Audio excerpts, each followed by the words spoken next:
दास महाराजांची जयंती आहे, कार्यक्रम आहे, काय सांगाल तुम्ही, काय शुभेच्छा द्याल संदर्भात? आज आम्ही पूर्ण जिल्ह्यात आणि महाराष्ट्रात काय पूर्ण देशामध्ये संत रविदास महाराजांची जयंती साजरी केली जाते.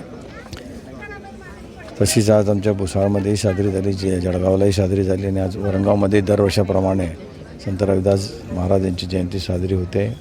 सगळ्यांनी सगळ्याच नगरसेवक असतील, सगळ्या पक्षाचे सगळ्यांनी मिळून ते आरती केलेली आहे. मी माझ्यातर्फे संत रविदास जयंतीच्या सगळ्यांना शुभेच्छा देतो. आणि एक असं व्यक्ती होतं संत रविदास महाराज की ज्यांनी त्या काळामध्ये माणुसकीला धरून जगण्याला शिकवलं.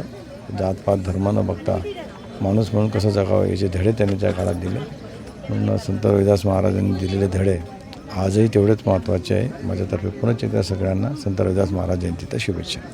भाऊ, साक्री प्रकरणामध्ये तुम्ही मुख्यमंत्र्यांची भेट घेतलेली आहे, तुम्ही काय मागणी केली, तुम्ही पत्र दिलं आहे, काय सांगा? मी गावकऱ्यांच्या भावना त्यांच्यापर्यंत पोचवल्या की जो प्रकार झाला आहे तोही त्यांना सांगितला. आणि गावकऱ्यांच्या ज्या भावना आहेत की हा खटला तात्काळ फास्ट ट्रॅकमध्ये चालवला जावा आणि आरोपीला अगदी कडक शिक्षा मिळावी, या बाबतीमध्ये गावकऱ्यांच्या तीव्र भावना आहेत त्या त्यांच्यापर्यंत पोचवल्या आहेत. मी आता तुमची मागणी आहे की उज्ज्वल कुमार निकमांची याच्यामध्ये गावकऱ्यांच्या मागणी जी असते ती शासनापर्यंत पोहोचवली जाते.